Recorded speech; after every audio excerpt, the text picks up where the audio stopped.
Assalamualaikum warahmatullahi wabarakatuh. Selamat pagi. Hadir lagi kita dalam acara diskusi rutin mingguan persembahan dari Departemen Obstetri dan Ginekologi FK UNER bekerjasama dengan Kopi dan IBI Surabaya dan menghadirkan staf-staf dari RSUD Destromo dan juga Rumah Sakit Universitas Erlangga. Dan ini adalah seri tanya apa saja itu sekian, yaitu dari Departemen atau dari Divisi Foto Maternal Kedokteran Maternal, ya ini memang jaundice in pregnancy. Dan ini jadi juga adalah seri tas pertama setelah bulan puasa kemarin. Jadi kami dari sekitar panitia kami apa saja mengucapkan dengan izin faizin memohon lahir dan batin. Dan semoga nanti apapun yang kita selalu lakukan setiap minggu, terutama di diskusi tas ini menjadi berkah bagi kita semua. Jadi telah hadir di tengah-tengah kita eh, kedua narasumber dan juga moderator. Nanti yang akan berlaku sebagai moderator yaitu Dr. Nariswandi Imanabia Cinita, spesialis obgyn, konsultan kedokteran maternal, dan juga nanti ada dua narasumber, yaitu yang pertama Dr. Hanisha Hersel Gumilar, spesialis obgyn, subspesialis kedokteran maternal PhD, dan juga nanti ada juga Dr. Purwata Ayuni, SPOG, Berlin yang akan membahas mengenai jaundice in pregnancy.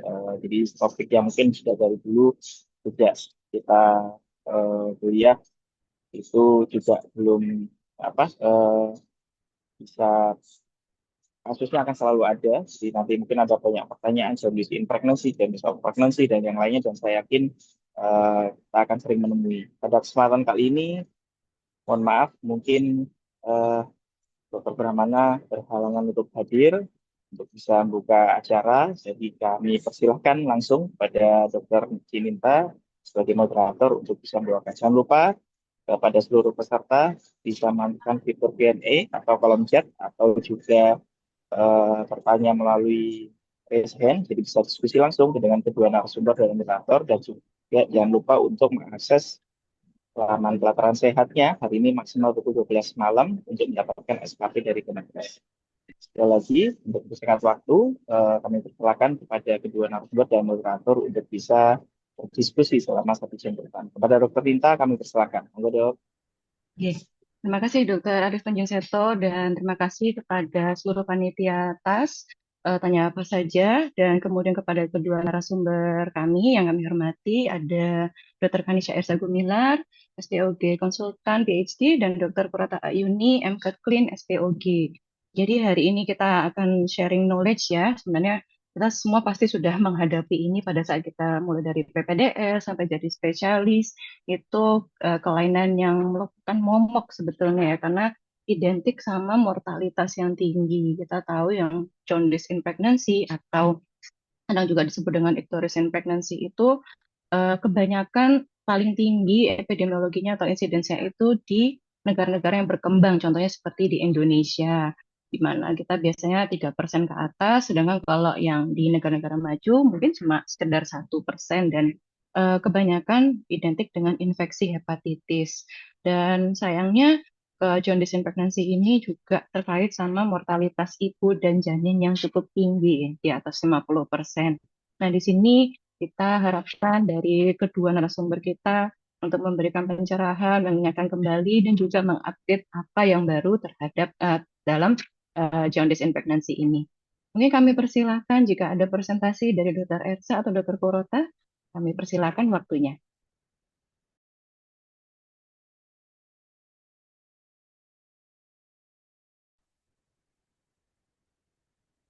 Untuk dokter Esa ada materi dok atau langsung dari saya dok? Oh, silakan, silakan dokter kita, silakan. Saya sudah ada. Ya baik. Terima kasih kepada dokter Cinenta. Izin mungkin saya bukan anu ya dok memberi cuman sebagai refreshing aja. Mungkin nggak banyak yang eh, perlu di refresh lagi untuk anu ya apa namanya keilmuannya. Izin saya share.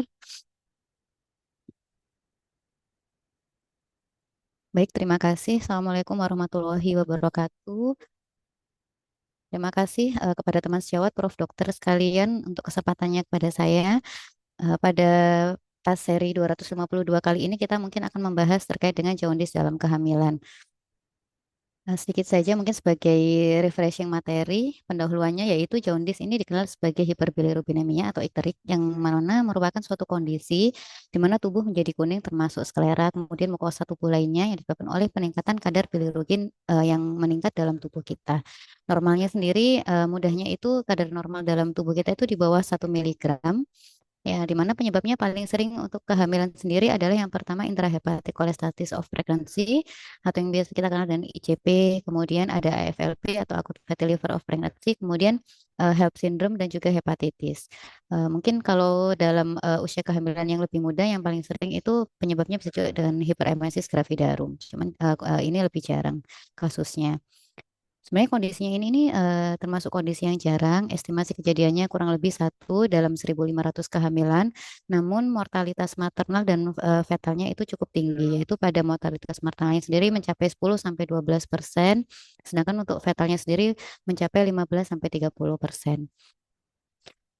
Berikut adalah nilai normal dari kadar bilirubin yang seperti itu sudah dijelaskan. Paling mudahnya adalah dari trimester 1 sampai dengan trimester 3 itu pada dasarnya adalah di bawah 1 miligram per desiliter. Jika didapatkan kadar bilirubin yang lebih tinggi dari 1 miligram, maka kemungkinan didapatkan suatu masalah pada kehamilannya tersebut. Kemudian untuk kadar dari SGOT, SGPT sendiri mudahnya itu adalah di bawah 30 sampai 40. Jadi kalau di bawah di atasnya dari 40 biasanya terjadi peningkatan dari kadar SGOT atau SGPT. Kemudian untuk asam empedu terutama yang disebabkan oleh adanya ICP itu pada trimester 2 dan trimester 3 biasanya kemungkinan besar itu akan meningkat namun tidak lebih dari 11 miligram per 11 mikromol per liter. Nah, penyebabnya bisa kita bagi dari unrelated to pregnancy, jadi bukan karena kehamilan itu sendiri, jadi secara umum dan kejadiannya kebetulan terjadi pada saat kehamilan. Contohnya adalah hepatitis virus atau hepatitis yang disebabkan oleh obat, kemudian penyakit yang kronis seperti autoimun, kemudian ada sirosis dan sebagainya. Kemudian yang spesifik disebabkan oleh kehamilan yaitu hiperemesis gravidarum, kemudian ICP, kemudian preeklamsia atau eklamsia, HELLP syndrome dan AFLP. Secara singkat, kalau ICP sendiri ini kita diagnosisnya sebagian besar hampir seluruh orang hamil yang menderita ICP itu mengalami pruritus atau gatal yang terutama di bagian tangan dan kakinya. Kemudian ada peningkatan signifikan dari asam empedunya dan juga peningkatan bilirubin serta fungsi hati. Kemudian risk faktornya sendiri adalah obesitas, kemudian faktor etnik, kemudian ada riwayat keluarga, kemudian ada penyakit ginjal, penyakit hati sebelumnya, kemudian kehamilan ganda, gestasional diabetes dan IVF. Nah, seperti yang sudah dijelaskan di slide sebelumnya bahwa normalnya itu adalah di bawah 11. Nah, bila terjadi peningkatan kadar asam empedu di atas 10, nah itu biasanya beresiko terjadi ICP. Ini dibagi menjadi mild, moderate, dan severe. Untuk yang mild itu kadarnya 10 sampai 39, kemudian yang moderate itu lebih dari 40 dan yang berat itu lebih dari 100. Utamanya nanti akan membaik seiring dengan persalinan rata-rata di 48 jam setelah postpartum dan akan kembali normal kurang lebih 1 bulan setelah persalinan. Komplikasi dari janinnya sendiri, kalau misalkan yang gejalanya yang ringan itu minimal, namun yang berat itu sampai dengan preterm labor, kemudian adanya asfiksia sampai dengan IUFD. Treatmentnya dengan UDCA dan untuk timing delivernya bergantung pada kondisi keberatannya penyakit itu sendiri. Kalau misalkan ringan bisa di 37 sampai 39 minggu dan semakin memberat bisa dilahirkan di 35 sampai 36 minggu. Kemudian yang kedua adalah AFLP. AFLP ini juga sering terjadi pada jaundice pada kehamilan. Gejalanya yang lebih sering adalah nausea atau mual muntah, kemudian nyeri perut. Bila ICP itu lebih sering pada pruritus, nah bila AFLP ini lebih sering pada gangguan gastrointestinal. Kemudian kita mungkin sudah sering teman sejawat dengar bahwa kriterianya yaitu menggunakan Swansea kriteria. Bila ada nilai positif 6 atau lebih, maka bisa dikategorikan ini sebagai suatu AFLP. Kemudian komplikasinya yang paling sering adalah akut liver failure, yaitu gagal hati akut, kemudian koagulopati, hipoglikemia, pankreatitis, dan sebagainya. Manajemennya adalah dengan dilahirkan dan dengan memperbaiki kondisi yang menyertai dari FLP ini. Utamanya kita manajemennya adalah interdisiplinary, yaitu melibatkan teman-teman dari sejawat penyakit dalam dan juga neonatus. Kemudian yang ketiga yang paling sering juga terjadi adalah hepatitis virus, seperti yang dijelaskan oleh Dokter Cinta tadi. Kalau misalkan di negara berkembang, negara yang low sampai middle, itu yang paling sering menyebabkan jaundice in pregnancy adalah viral hepatitis. Namun kalau di negara yang maju, lebih sering penyebabnya adalah ICP. Nah, viral hepatitis sendiri ini diagnosis pastinya tentunya melalui pemeriksaan darah adanya virus yang positif. Tergantung jenisnya ada 5, ada hepatitis A, hepatitis B, hepatitis C, hepatitis D, dan hepatitis E. Tergantung dari masing-masing penyebabnya. Hepatitis A paling sering terjadi dan peningkatan kadar SGOT SBT-nya juga termasuk yang paling tinggi dan paling sering menyebabkan kuning. Transmisinya melalui fekal oral. Jika hepatitis B melalui vertical transmission, kemudian sama juga dengan hepatitis C. Adapun hepatitis D dan hepatitis E lebih jarang kejadiannya bila di negara kita. Kemudian yang keempat adalah HELLP syndrome. Ini merupakan manifestasi penyerta dari preeklamsia ataupun eklamsia. Mungkin untuk jaundice-nya tidak selalu terjadi, lebih jarang. Kemudian disertai dengan adanya onset hipertensi. Bila penyebab-penyebab yang lain mungkin jarang terjadi hipertensi, bila pada HELLP syndrome ditemukan adanya hipertensi, dan kemudian untuk yang patognomonis lainnya adalah adanya trombositopenia dan juga adanya peningkatan LDH. Berikut adalah diferensial diagnosisnya pada penyakit dengan liver pada kehamilan. Seperti yang kita lihat di sini, untuk semuanya menyebabkan peningkatan bilirubin, kemudian peningkatan SGOT, SGPT juga, namun bisa kita bedakan bahwa untuk onsetnya sendiri pada hiperemesis gravidarum tidak disertai dengan hipertensi, sedangkan pada HELLP syndrome dan preeklamsia disertai dengan hipertensi. Kemudian untuk ECP juga tidak disertai dengan hipertensi, dan untuk FLP ada beberapa kasus yang disertai dengan hipertensi. Kemudian dari proses kejadiannya sendiri, kalau hiperemesis gravidarum khas pada trimester 1, sedangkan kondisi yang lainnya terjadi pada akhir atau late trimester. Kemudian untuk kondisi-kondisi yang lainnya pada HELLP syndrome khas disertai dengan adanya penurunan trombosit, kemudian peningkatan LDH, sedangkan pada ICP tidak disertai dengan penurunan trombosit, dan yang tanda patognomonisnya adalah peningkatan serum asam empedu. Nah, ini adalah rangkuman dari beberapa kondisi yang menyebabkan terjadinya jaundice pada kehamilan. Kalau ICP sendiri yang penyebabnya adalah karena adanya sumbatan atau aliran lambat pada duktus pada empedu, yang terutama ini disebabkan oleh faktor hormonal pada kehamilan. Sedangkan pada FLP yaitu disfungsi mitokondria dalam oksidasi fatty acid, sehingga menyebabkan terjadinya gangguan pada hati, yaitu yang nanti pada USG biasanya kita temukan fatty liver. Meskipun pada gold standarnya itu seharusnya ditemukan microvascular fatty infiltration. Kemudian pada hepatitis, infeksi virus, kemudian HELLP syndrome biasanya terjadi akibat preeklamsia. Kemudian untuk onsetnya pada beberapa kasus terjadinya pada trimester 2 dan trimester 3, untuk hepatitis pada semua trimester. Kemudian gejala dan tanda yang paling sering yang khas pada ICP itu adanya pruritus, kemudian pada AFLP itu adanya gangguan gastrointestinal, kemudian pada hepatitis didahului oleh demam karena ada infeksi, kemudian pada HELLP syndrome lebih sering pada gejala dari cerebrovaskular seperti nyeri kepala, pusing, dan sebagainya. Untuk kadar bilirubinnya sendiri yang paling meningkat itu adalah pada hepatitis, kemudian untuk SGOT, SGPT yang paling meningkat itu sama juga pada hepatitis, sedangkan yang lainnya itu moderate atau low moderate. Kemudian komplikasi janinnya hampir semua menyebabkan IUFD dan prematuritas. Karena hepatitis ini terjadi pada semua trimester, maka besar kemungkinan juga bisa menyebabkan terjadinya abortus. Kalau HELLP syndrome paling sering adalah IGGR.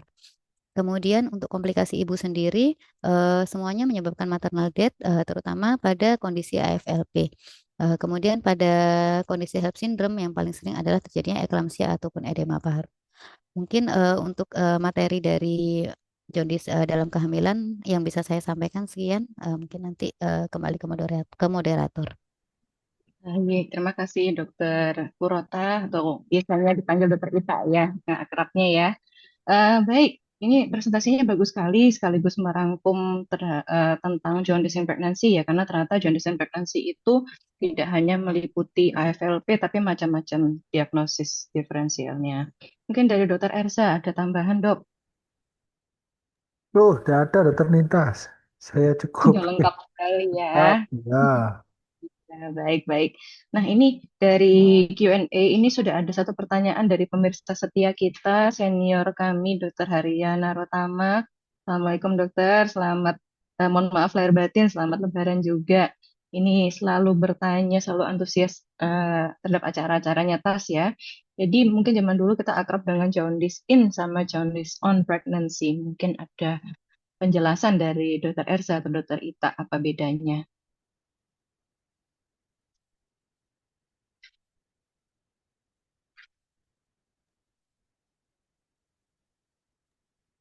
Oh ya, saya mohon maaf, saya baru baru lihat soalnya. Nggih, Iya. ini anu ya, mungkin malah jadi apa? Jadi pelajaran bahasa Inggris ya. Karena ini perbedaan antara in dan on gitu ya. Saya tidak tahu kalau secara gramatikal rasanya kok jaundice on pregnancy. Mungkin lebih tepatnya kalau satunya jaundice in pregnancy, yang satunya jaundice of pregnancy gitu ya. Itu mungkin lebih pas kalau secara gramatikal. Ini menurut saya loh ya, yang TOEFL-nya 500 sekian. Itu setelah 3 kali ikut loh ya. Itu tinggi Total lagi. jumlahnya itu ya. Oh, ditonton. Jadi kalau ini sebenarnya membedakannya begini. Pengertian secara harfiahnya adalah kalau jaundice in pregnancy itu yang dimaksud adalah jadi ada kejadian ikterus pada kehamilan, tapi penyebabnya itu tidak berkaitan atau tidak berhubungan langsung dengan hamil. Dengan kata lain, hamilnya itu tidak memicu terjadinya ikterus. Itu adalah jaundice in pregnancy. Sedangkan yang satu lagi, yang menurut saya mungkin kurang pas ya kalau disebut sebagai on. Saya lebih cocoknya adalah jaundice of pregnancy gitu ya. Tapi kalau dalam terminologi garis besarnya semua ya sama dikatakan jaundice in pregnancy. Nah, yang dimaksud dengan yang jaundice of pregnancy atau di sini Dr. Haria menanyakan jaundice on pregnancy, itu adalah jaundice, adalah ikterus yang disebabkan oleh karena kehamilannya. Jadi artinya adalah suatu hal yang diinduksi oleh hamil. Contoh yang paling mudah adalah AFLP. Atau mungkin tadi Dr. Rita menjelaskan salah satunya adalah IHCP, yaitu intrahepatic cholestasis of pregnancy. Jadi artinya dua hal itu yang disebabkan terinduksi oleh hamilnya. Oleh karena itu, dua ini berbeda, maka tentunya kita melihat kalau etiologinya berbeda, maka kalau kita hilangkan kehamilannya, seharusnya dia bisa resolve, bisa improve dengan baik. Dan itu yang terjadi pada kasus misalnya AFLP, acute fatty liver pregnancy, di mana kalau pada AFLP, pada acute fatty liver, kalau hamilnya kita terminasi, maka keluhannya akan improve. Jaundice-nya akan berangsur-angsur menghilang. Jadi seperti itu.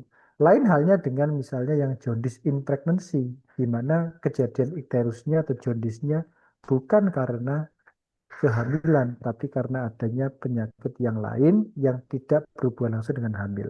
Maka misalnya seperti hepatitis, ya, atau mungkin pada kasus misalnya batu empedu misalnya. Maka ya yang perlu difokuskan di sini adalah bagaimana kita mengobati dari keluhan jaundice-nya, bukan hamilnya. Meskipun keduanya sama-sama mempunyai impact, mempunyai efek terhadap hamil. Jadi menurut saya penggunaan istilah ini ya sekali lagi seperti itu untuk menunjukkan apa kira-kira etiologi penyebab dari jaundice-nya pada saat hamil. Itu mungkin jawaban dari saya. Terima kasih. Oke, baik Dokter Ersa, cukup jelas. Mungkin Dokter Ita ada tambahan? Cukup, Dok.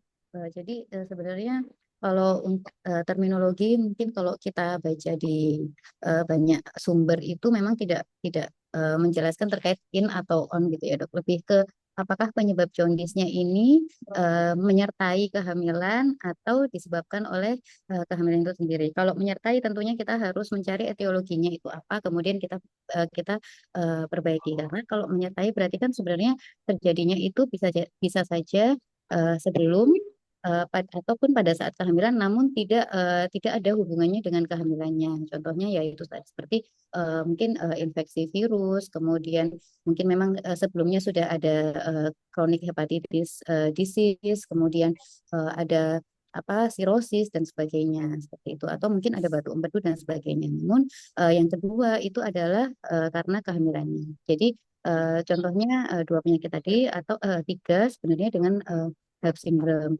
Jadi AFLP, kemudian ICP dan HELLP syndrome itu lebih ke disebabkan karena kehamilannya. Tentunya kalau disebabkan oleh kehamilannya maka akan membaik setelah terminasi dan biasanya kadarnya itu akan kembali normal lagi kurang lebih 3 sampai 4 minggu setelah persalinan. Ini itu saja dok tambahan dari Hmm, saya.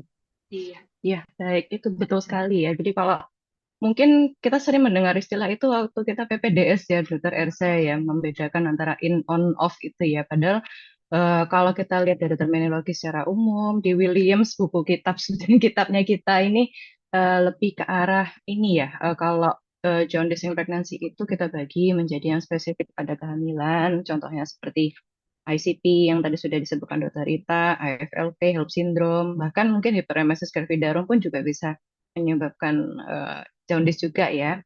Sama kondisi di mana ada coincidence, misalnya ada hepatitis, kebetulan orangnya hamil, maka dia menjadi full blown hepatitis yang full blown dan akhirnya manifestasi menjadi jaundice dan lain-lainnya. Atau bahkan sebelumnya sudah ada pre-existing condition ya, di mana mungkin ada cirrhosis atau mungkin ada gallstone sebetulnya ya, atau bahkan autoimmune disease. Jadi sebenarnya DD-nya banyak banget ya. Kalau gitu sebenarnya poin dari pemeriksaan apa sih yang bisa membedakan apa namanya, apakah ini related sama kehamilannya atau terkait sama kondisi yang sudah ada sebelumnya atau malah ini coincidence. Mungkin Dokter Ersa sama Dokter Ita bisa membantu mencerahkan, Dok.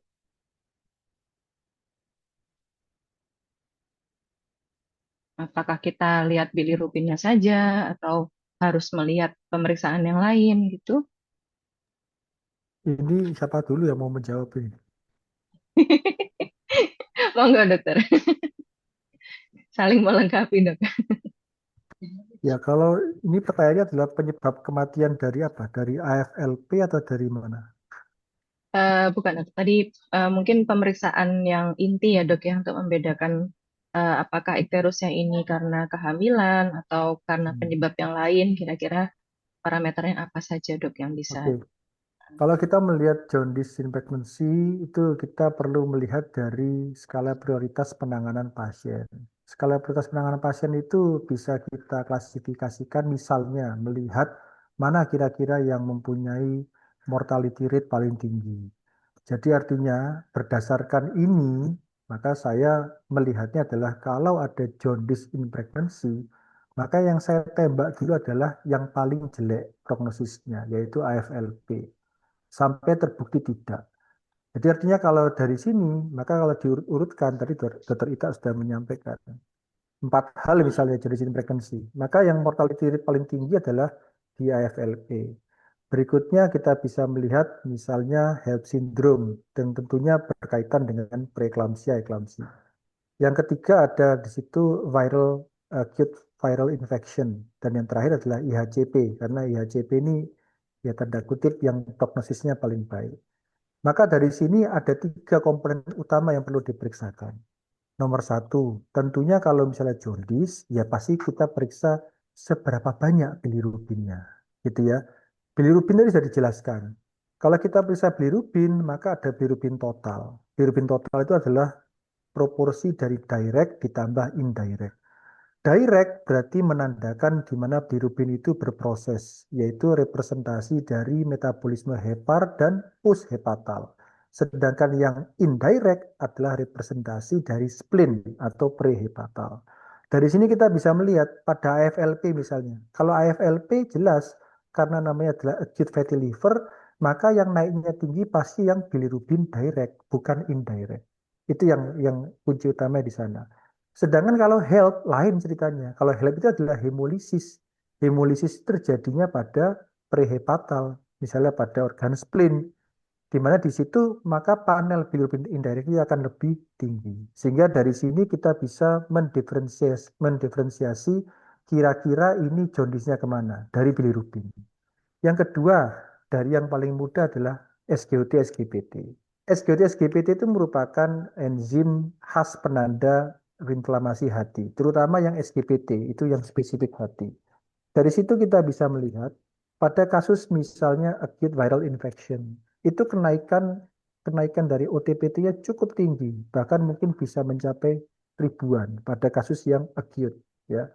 Atau mungkin pada kasus misalnya yang pushepatal, misalnya terjadi batu empedu, atau mungkin terjadi intrakolistasis ya, intrahepatik kolistasis. Mungkin OTPT-nya naik, tapi tidak signifikan. Kenapa? Karena kerusakannya bukan pada hepar. Jadi dari sini kita juga bisa mendiferensiasi permasalahan OTPT. Ya. Berikutnya, mungkin tambahan dari trombosit, mungkin albumin, atau mungkin juga valhemostasis. Tiga hal ini penting karena pada kasus AFLP ini mengalami problem yang luar biasa. Ada trombositopeni, ada hipoalbumin, dan ada juga FH-nya memanjang. Ini berarti menandakan, oh ini mengarahnya ke AFLP. Karena pada tiga klien yang lainnya kita nggak mendapati ini. Oke, itu dari sisi laborat. Kemudian kalau dari sisi imaging kita bisa lihat. Paling mudah, kalau dengan melakukan USG abdomen upper lower, kita bisa melihat gambaran fatty liver. Maka itu mengarah ke acute fatty liver. Kita bisa melihat gambaran pelebaran dari IHBD atau EHBD. IHBD itu adalah intrahepatic bile duct, gitu ya. Jadi kalau kita kembali mengulang ke anatomi, maka ada yang namanya saluran bilirubin pada hepar, itu namanya disebut sebagai ductus hepaticus. Kemudian dia bermuara ketemu dengan ductus cysticus, jadilah CBD atau common bile duct. Di situ kita bisa melihat kalau ada gambaran pelebaran di sana, berarti ada sesuatu yang obstruksi pada level downstreamnya, di hilirnya. Berarti artinya kemungkinan besar mungkin ada pushepatal. Apalagi semisal ada gambaran batu gallbladder atau misalnya ada gambaran di sana valve fenomena. Jadi batunya kecil-kecil, kadang nutup, kadang enggak. Nah, maka itu bisa kita simpulkan sebagai, oh ini mengarah kepada kelainan di pushepatal. Dan yang terakhir tentunya, yang terakhir yang utama sebenarnya, tadi sudah Dr. Ita sampaikan, ya manifestasi klinis yang bisa kita lihat dalam bentuk objektif, misalnya menggunakan Swansea score. Dari situ kita akan melihat ini kira-kira ke arah mana jaundice impregnancy-nya. Jadi kombinasi antara manifestasi klinis, kemudian pemeriksaan laborat, dan terakhir adalah imaging, maka itu dapat memetakan kita, membantu kita untuk menentukan apa kira-kira penyebab dari jaundice impregnancy ini. Ya, mungkin itu yang kira-kira dapat saya sampaikan untuk membuat kita supaya mappingnya lebih mudah dalam memetakan kejadian ikterus dalam kehamilan. Terima kasih. Baik, Dokter Ersa. Jadi dengan mengetahui patofisiologi itu kita sebenarnya lebih mudah untuk menentukan pemeriksaannya ya, Dok ya. Tidak hanya sekedar oh kalau ini kita ceknya ini gitu ya. Jadi memang harus mengerti banget bagaimana patogenesis dari penyakitnya. Untuk Dokter Ita mungkin ada tambahan, Dok, melengkapi jawaban Dokter Ersa mungkin. Sudah cukup, Dok. Oh, udah cukup banget ya.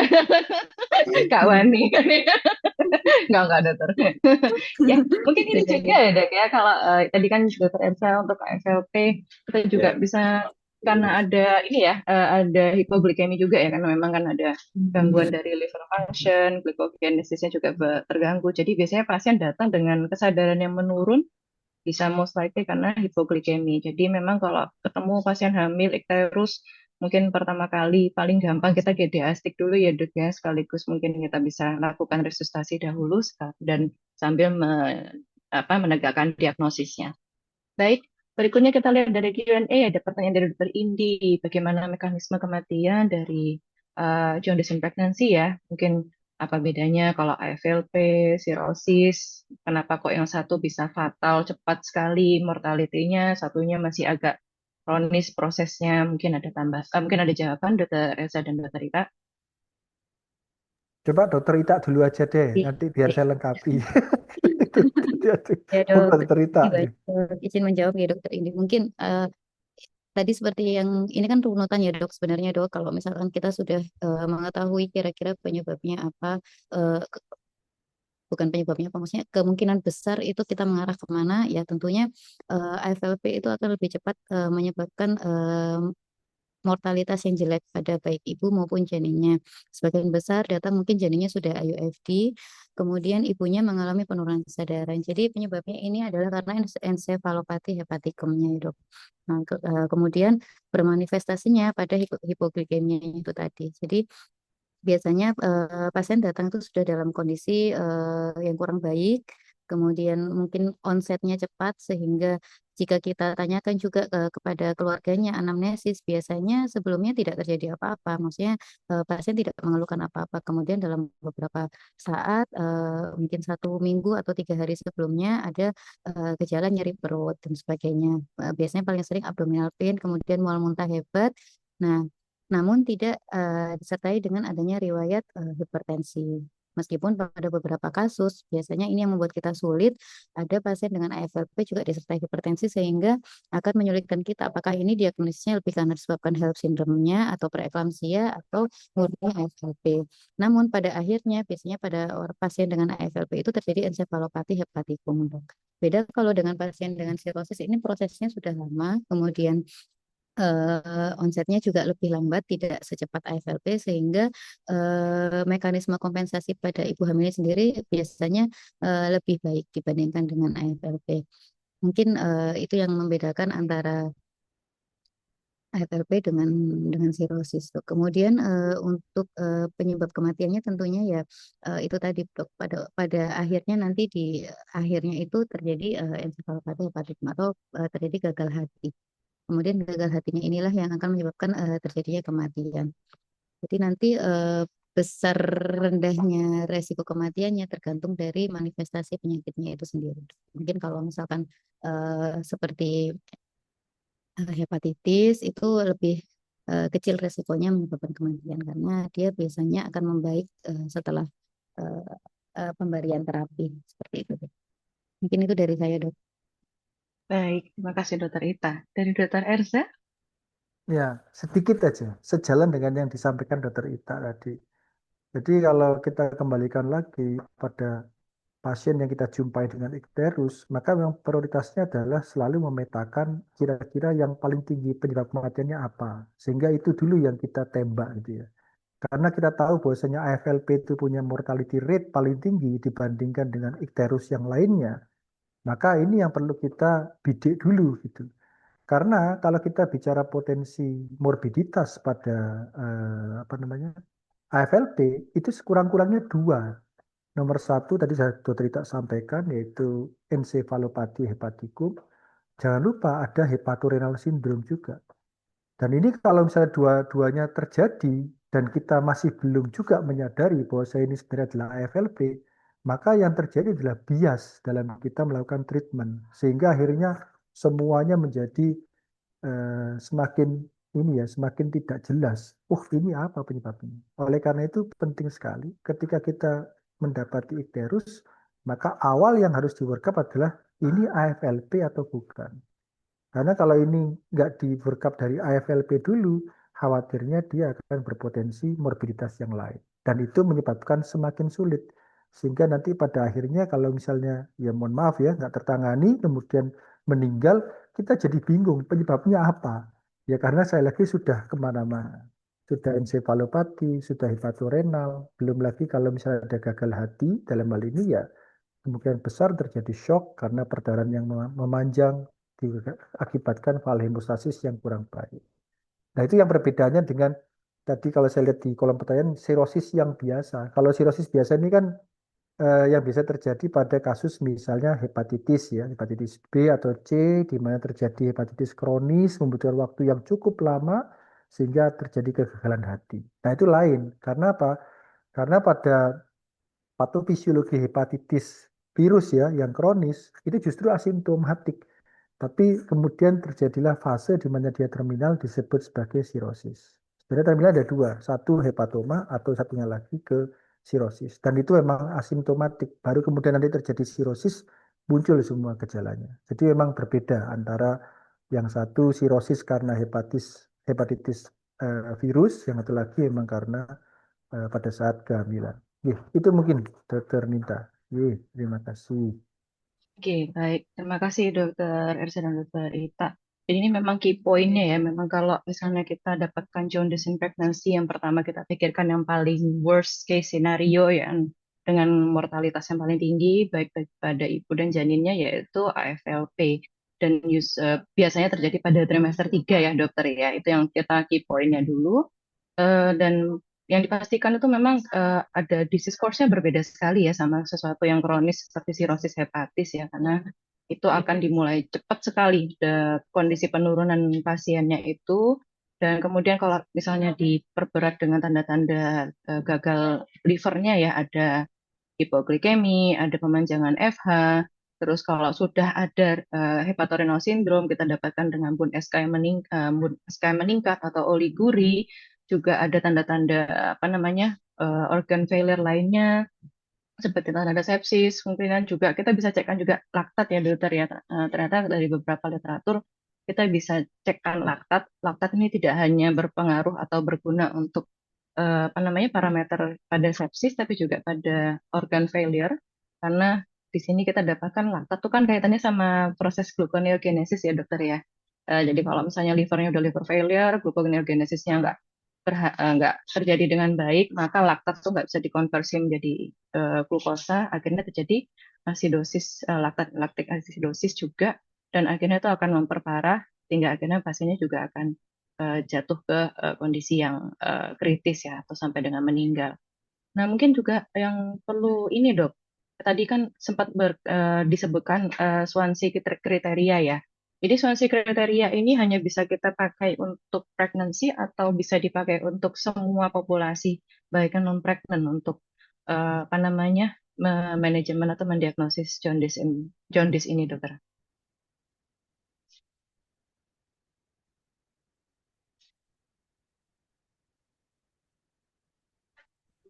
Baik dok. Sepertinya ya kalau misalkan ini karena Swansea score ini khusus untuk AFLP dok, seharusnya ya memang dia hanya dikhususkan untuk kondisi-kondisi yang kita mencurigainya itu sebagai suatu AFLP dok. Jadi mungkin ini khusus dok untuk ibu hamil ya namanya kriterianya dok. Baik, postpartum pun masih bisa ya dokter ya. Iya, Mohon maaf maksud saya seperti itu. ya Jadi masih bisa postpartum juga masih ya. relevan pada fase nifas juga ya. Oke, Ya. baik dokter. Dokter Elza mungkin ada tambahan dok? Enggak ada, saya enggak ada tambahan. Terima kasih. Berarti memang sejauh ini kita masih relevan ya dok ya memakai Swansea kriteria untuk mendiagnosis jaundice, terutama memang AFLP ya.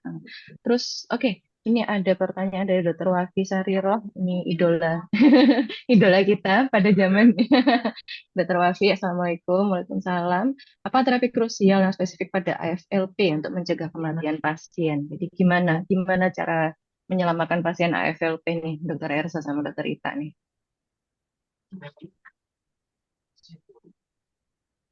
Ya, ya izin dok.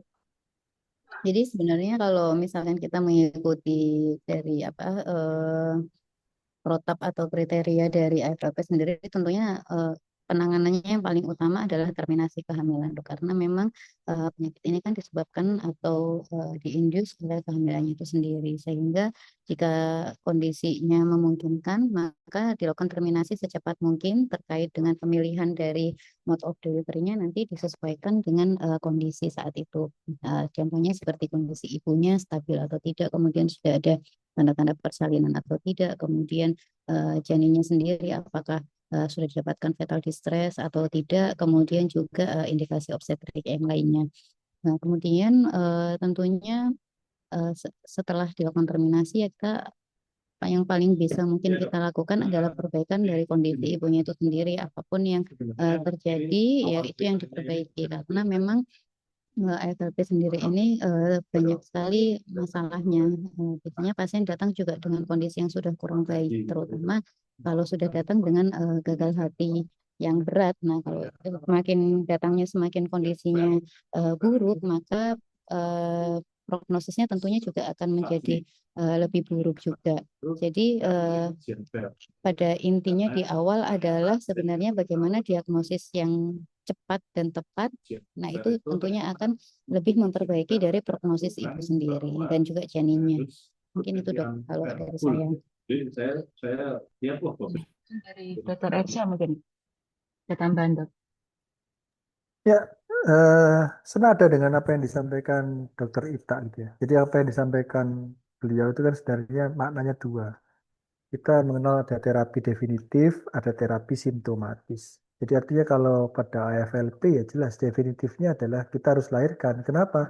Karena ini adalah icteric jaundice induced by pregnancy. Jadi artinya kalau kita hentikan hamilnya, maka jaundice-nya akan berangsur-angsur hilang.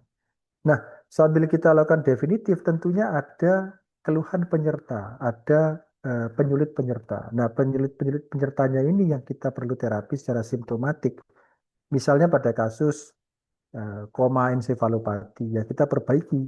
Misalnya katakan glukosanya rendah, ya kita koreksi glukosanya. Kalau yang di sini maksud dari Bu Hafi adalah yang paling krusial adalah menurut saya poin paling krusial itu kalau terjadi pemanjangan FH. Dan itu berarti artinya kita harus siap yang namanya FFP. Itu yang paling utama. FFP itu kan tidak semua bank darah atau mungkin PMI di cabang itu bisa. Jadi itulah pentingnya kalau misalnya kita mendapati, sekali lagi ya penekanannya adalah kita mendapati ikterus pada kehamilan, maka workup-nya harus dari mulai AFLP dulu. Karena menurut saya yang paling paling krusial adalah ketika AFLP ada yang namanya pemanjangan FH, hemostasis, ini bakal jadi potensi penyulit. Mau determinasi kita takut HPP, tapi kalau kita nggak terminasi, maka akan semakin buruk. Jadi artinya dari sini, ini pentingnya kita untuk mem-workup sesuai dengan potensi mortalitas paling tinggi yang mana.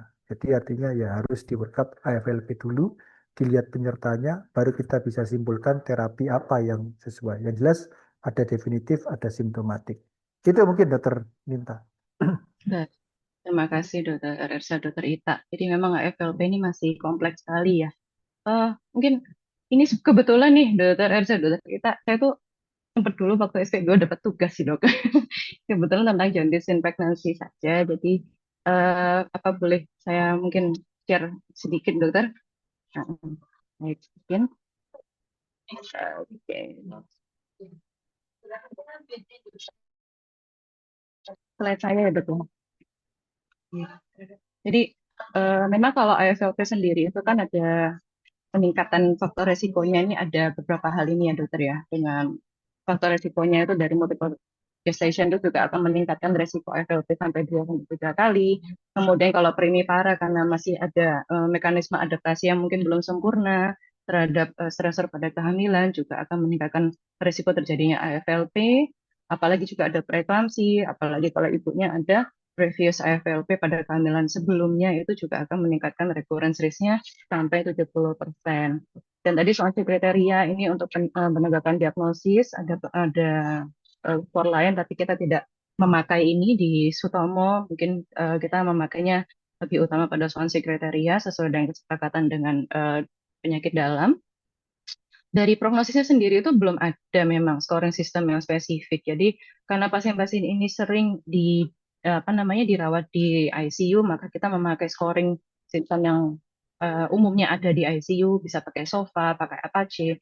Yang spesifik itu ada 2 scoring yang dari bacaan saya waktu itu MELD score sama PI-AFLP atau Prognostic Index for AFLP itu, dan kalau yang lain-lainnya tadi sesuai manajemennya memang early delivery betul seperti dokter Kurota bilang, kemudian perbaikan kondisi umum utamanya memang betul seperti yang disebut dokter Ersha adalah koagulopatinya ini yang deadly ya, yang sangat berperan penting terhadap mortalitasnya itu. Dan juga kalau sudah ensefalopati, sudah renal impairment itu sebenarnya sudah hasil akhir, maka sebelum mencapai itu semua maka kita harus lebih agresif dalam treatmentnya.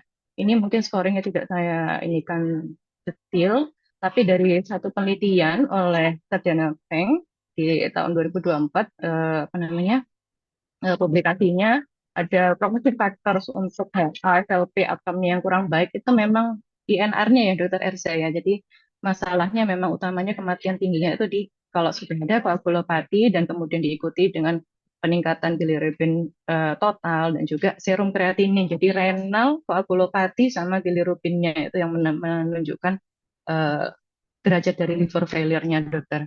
Dan itu akhirnya ya ini saya nggak ini dokter nggak terlalu detail lagi. Jadi mungkin kalau dokter Wafi mungkin sudah melihat mana aja nih yang faktor-faktornya mungkin persiapan untuk meng-KIE konseling keluarganya, maka kalau kita dapatkan mungkin INR, bilirubin total, serum kreatinin dan lain-lainnya ini meningkat, ini bisa jadi panduan dokter Wafi dalam rekan sejawat lainnya dalam mengkonseling pasien dan keluarganya.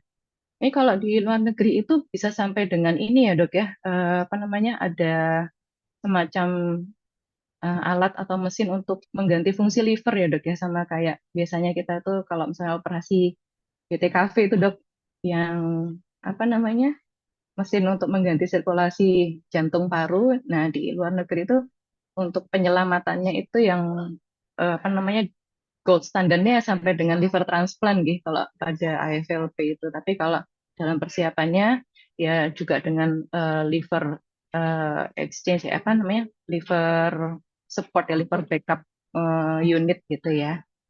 Oke, baik. Saya cek dulu. Mungkin ada tambahan, Dokter Elsa, Dokter Ita. Oh, enggak ada. Sudah lengkap. Baik. Memang ini susah-susah, susah-susah ya, bukan susah-susah gampang.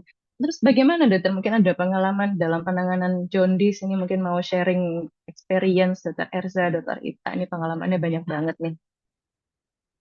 Ya, mungkin yang sulit itu kalau misal datang dalam keadaan yang sudah berat dan IUFD. Ini yang paling sulit.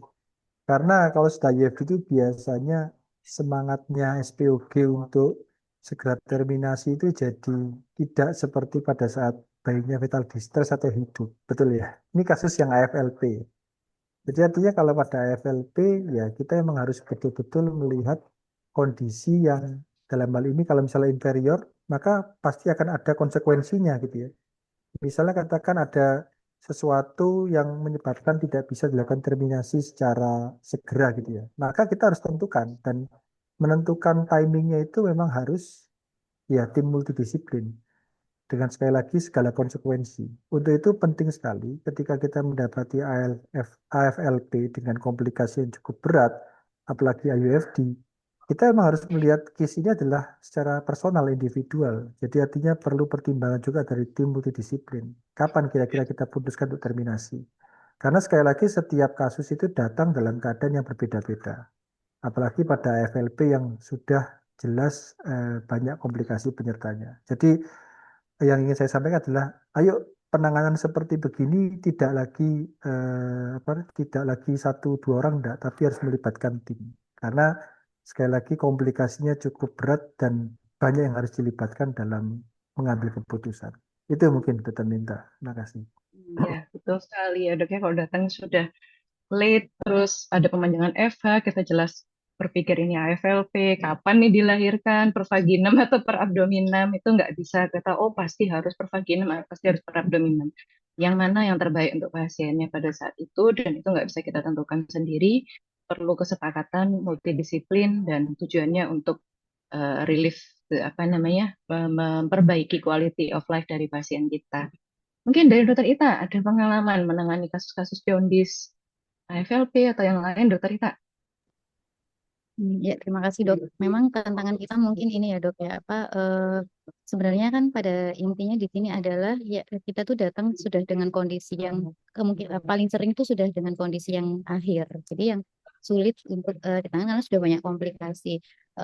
Mau dilahirkan nanti seperti yang dokter Elsa sebutkan bahwa lonjangan FA-nya juga akan jadi suatu masalah yang besar karena nanti kita mau melahirkan secara pervaginam, prosesnya agak lama, kemudian mau melahirkan secara perabdominan, kita terkendala dengan fungsi pembekuan darahnya yang kurang baik, sehingga bila kita lahirkan nanti malah akan menjadi semakin berat untuk ibunya.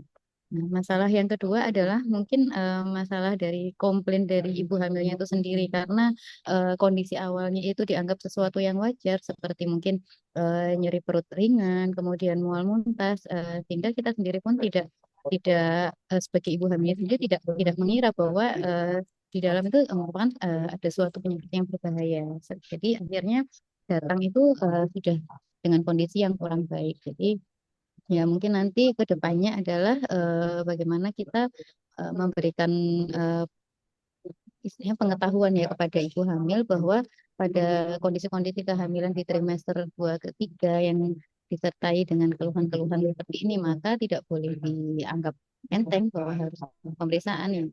Tapi yang sulitnya lagi adalah pemeriksaan-pemeriksaan seperti ini kan mungkin kalau kita mau memeriksakan kadar bilirubin dan sebagainya tidak bisa dilakukan di fase yang pertama, harus dilakukan rujukan. Sedangkan rujukan itu sendiri tidak bisa dilakukan kalau tidak ada keluhan yang berat seperti itu. Mungkin nanti kita beratnya di sini dok, sehingga otomatis ya penanganannya akan sulit kalau sudah sampai di fasilitas yang tersier karena komplikasinya sudah muncul semua, apalagi kalau sudah disertai dengan penurunan kesadaran. Mungkin itu saja sih dok tantangan kita dalam menangani kasus-kasus jaundice dalam kehamilan. Iya, betul sekali Dokter Ita. Jadi memang kalau di lapangan gitu ya, di fase satu itu kan kita terbatas sekali untuk pemeriksaan laboratoriumnya ya. Tapi mungkin lebih aware kepada teman-teman yang di fase satu atau di eh, garis depan itu untuk kalau melihat pasien sudah dengan matanya ya, matanya konjungtiva yang konjungtiva apa, seleranya ikterik gitu, lebih baik ya sudah langsung dirujuk saja mungkin dengan pemeriksaan yang minimal at least ada liver function test ya. Mungkin liver function test masih bisa disupport ya dokter Ita ya pengalamannya ya untuk pemeriksaan di puskesmas ya. Itu masih bisa atau cek UL mungkin UL kita bisa lihat ada peningkatan apa namanya hasil yang abnormal juga mungkin ada protein urin maka itu langsung segera dirujuk walaupun masih belum ada kesepakatan nasional bahwa ikterus atau jaundice pada kehamilan itu memang suatu kegawatan harus segera dirujuk ya entah itu gawat yang akut atau suatu kondisi yang kronis itu yang perlu kita singkirkan dengan penegakan diagnosis di vaskes yang sekunder maupun tersier. Oke, dokter Arza, ada insight dokter. Ya, ini kita coba untuk ya sama-sama menambah menambah eh, wawasan gitu ya. Ilmu itu kan berkembang ya, dinamis sekali. Jadi apa yang terjadi di 10-12 tahun yang lalu mungkin bisa jadi pada saat sekarang ini bisa berubah gitu ya. Eh, Bagi pengalaman karena kami di Rumah Sakit UNER itu kan dalam 3 tahun terakhir obesitas dalam persalinan ya, kehamilan di RSUA. Ya sorry, persalinan dengan obesitas di RSUA itu angkanya di atas 70% gitu ya. 3 tahun terakhir seperti itu. Ya kisaran 74 sampai 77%. Saya melihat bahwasanya obesitas ini adalah salah satu penyebab dari hiperkolesterolemia yang mungkin nanti akan berlanjut dislipidemia dan itu menjadi salah satu hal yang dapat memperberat adanya IHCP. Jadi IHCP atau intrahepatic cholestasis pregnancy ini salah satu dari sekian banyak etiologinya adalah adanya potensi dari hiperkolesterol dan dislipidemia, di mana ini semua adalah kembali lagi ke hulu yaitu di obesitas. Jadi mungkin apa yang ingin saya sampaikan adalah untuk para kolega sekalian, karena pasien kita sekarang semakin lama semakin banyak obesitas, mungkin kita perlu ya untuk melihat sekali lagi ada tidaknya permasalahan ini ya, dislipidemia atau mungkin hiperkolesterol sebelum dia hamil. Jadi mungkin karena saya di pintu maternal, jadi kan tidak ada ya, tidak banyak bersinggungan dengan yang sebelum hamil. Ada baiknya kita gerakkan ya untuk kampanyekan jangan apa normal dulu BMI-nya sebelum hamil daripada nanti ketika dia hamil ada sesuatu yang berpotensi meningkatkan terjadinya salah satunya adalah IHCP atau intrahepatic cholestasis in pregnancy. Itu mungkin dari saya Dr. Ninta mengenai fenomena yang ada di 3 tahun belakangan ini di Rumah Sakit UNER. Terima kasih. Oke. Baik sekali insight dokter Ersa, karena memang obesitas ini sudah ini ya suatu kegawatan internasional juga ya dok ya, fenomenanya nggak hanya cuma di Indonesia, dan komplikasi pada kehamilannya itu banyak sekali. Ada apa namanya, bisa sampai dengan liver failure yang akibat dari dislipidemi, metabolic syndrome, kemudian preeklamsi juga akan meningkat. Jadi ini pesan pentingnya, seorang wanita untuk persiapan kehamilannya harus dalam kondisi yang optimal, salah satunya dengan menormalkan BMI dan juga mengatasi kondisi-kondisi metabolic syndrome sebelum hamil. Nah, ini juga ada sebelum ditutup nih, ini sudah kurang 3 menit. Ini pertanyaan pribadi dari saya nih, Dokter Elsa dan Dokter Ita. Kontrasepsinya gimana nih, Dok? Boleh hamil lagi apa enggak kalau misalnya pasiennya selamat dari AFLP contohnya, atau pasien dengan ICP nih? Kayak mana nih? Dokter Rita dulu aja, nanti saya belakangnya. Silakan Dokter Rita. Ya, baik dok, terima kasih. Ya kalau misalkan AFLP sendiri ya, kalau pengalaman kita di sini memang mortalitasnya sangat tinggi ya dok ya. Mungkin dari 10 kasus yang selamat ini enggak sampai lebih dari 50%. Dan apakah betul itu AFLP? Mungkin saja ya bukan gitu. Karena biasanya kalau benar-benar tegak AFLP memang kemungkinan hidupnya untuk ibunya sendiri sangat kecil. Tapi menurut kami kalau memang hidup dan juga kondisi janinnya baik ya mungkin sebaiknya kontrasepsinya adalah kontrasepsi yang jangka panjang itu, karena memang eh, kondisi ini bisa berulang, seperti disebutkan di dalam literatur bahwa besar kemungkinan akan terulang lagi di kehamilan selanjutnya, karena eh, penelitiannya terbaru bahwa ada kemungkinan ini ada faktor dari genetik, sehingga itu kan tetap tinggal dalam ibunya ini. Jadi kalau misalkan nanti kehamilannya muncul lagi ya bisa jadi risknya akan muncul dan mungkin bisa juga semakin lebih kurang baik lagi dibandingkan dengan kehamilan yang sebelumnya. Jadi sebaiknya ya kontrasepsinya jangka panjang. Mungkin dengan intrauterine device atau dengan sterilisasi. Lalu yang untuk yang kondisi-kondisi yang penyerta, maksudnya yang bukan murni karena kehamilannya, contohnya seperti hepatitis dan sebagainya, mungkin masih ada tempatnya untuk pemilihan dari KB-nya itu lebih beragam. Jadi bergantung dari kesepakatan pasangan dan juga tergantung dari seberapa berat kondisi penyakitnya. Mungkin bisa didiskusikan lagi dok, mungkin dengan provider atau dengan dokter yang menangani pasangan tersebut. Mungkin kalau dari saya itu dok untuk kontrasepsinya. Baik, Dokter Elsa mungkin? Iya. Eh, apa namanya? Ya, saya menjawab dari dua aspek ya. Aspek nomor satu adalah sebagai seorang dokter yang bekerja, kita kan bekerja di tersier gitu ya. Kalau bekerja di tersier itu rasanya hampir semuanya bisa dilakukan itu ya, meskipun dengan segala keterbatasannya. Karena kan kita nggak mungkin merujuk lagi ke tempat lain. Nah, saya memandang bahwasanya AFLP itu kan kalau kita lihat dari usia kehamilan itu kan terjadinya paling banyak di trimester 2 akhir, trimester 3 awal. Di mana artinya di situ kita bisa melihat sedikit lagi dia sudah viable itu janin. Pada kondisi-kondisi tertentu di mana mungkin ini adalah suatu high social value baby atau mungkin ini adalah high expectation ya dari pasien. Ya mungkin kita hanya bisa menyampaikan edukasi, tapi pilihannya adalah ya mereka yang akan memilih gitu. Jadi kalau misalnya hamil lagi, maka harus sudah dijelaskan dari awal ini akan berisiko kalau terjadi lagi AFLP, maka bayinya akan terlahir dengan prematur dan dengan segala hormat itu hanya bisa dilakukan di tersier dengan juga konsekuensi dan keterbatasan. Jadi artinya menurut saya eh, dari point of view kita sebagai seorang dokter, ya edukasi yang harus dijalankan. Mengenai pilihan, ya itu adalah pilihan pasien. Dan kita harus siap dengan itu. Apalagi pada para kolega yang memang bekerja di tersier. Memang ini yang nanti akan datang. Ya ini saya coba menyamakan dengan misalnya kasus PPCM gitu ya, peripartum cardiomyopathy. Kita di zaman sekarang mungkin sifatnya defensive medicine. Tidak bisa kita yang memutuskan. Tapi kita berikan edukasi, kita berikan konseling, ya pasien yang akan memutuskan apa kira-kira yang mereka lakukan. Dan dengan segala hormat, kita sebagai dokter di zaman sekarang ya berhadapan dengan banyak konsekuensi, terutama pada kolega yang bekerja di tersier. Itu mungkin kalau dari saya, mungkin sedikit sedikit berbeda dibanding rekan-rekan yang lain. Iya, betul, dokter. Jadi makin kompleks ya, dok ya, karena kita sifatnya sebagai advisor ya, pemberi nasihat, meningkatkan insight dari pasien, bukan pengambil keputusan utama. Tapi yang penting pasien itu kita berikan pengertian bagaimana derajat penyakitnya, sehingga beliau bisa mendapatkan informasi yang cukup untuk mengambil keputusan yang terbaik bagi beliau.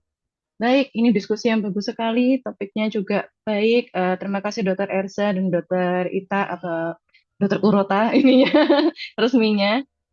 Ilmunya banyak banget, update-nya juga. Terima kasih atas partisipasi dari para peserta TAS pada siang hari ini.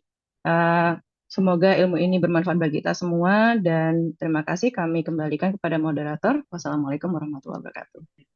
Waalaikumsalam warahmatullahi wabarakatuh. Matur nuwun sangat, luar biasa diskusinya, Dokter Minta, Dokter Ita, Dokter Elsa. Jadi sekali lagi ini kasus yang akan selalu ada, tapi ya banyak sekali perannya, tidak hanya yang di tersier, yang selainnya yang tempat rujukan, tapi ya siap semuanya yang ada di daerah yang pertama kali berhadapan atau menghadapi kasusnya, atau bahkan dalam kondisi darurat, seperti dalam kondisi sudah infartu atau sudah dalam kondisi komplikasi, itu sebaiknya sudah tahu penanganan awal. Insya Allah tadi sudah dibahas semua oleh Dr. Esa dan Dr. Ita. Terima kasih. Kita ketemu lagi tanya apa saja minggu depan, selalu setiap hari Rabu pukul 10 dan pukul 11 untuk diskusi pelayanan coaching sehari-hari. Saya akhiri. Terima kasih. Wassalamualaikum warahmatullahi wabarakatuh. Mas Enon, Dr. Ersa, Dr. Minta, Dr. Ita. Waalaikumsalam. Thank you, Dok. Terima kasih, Dokter.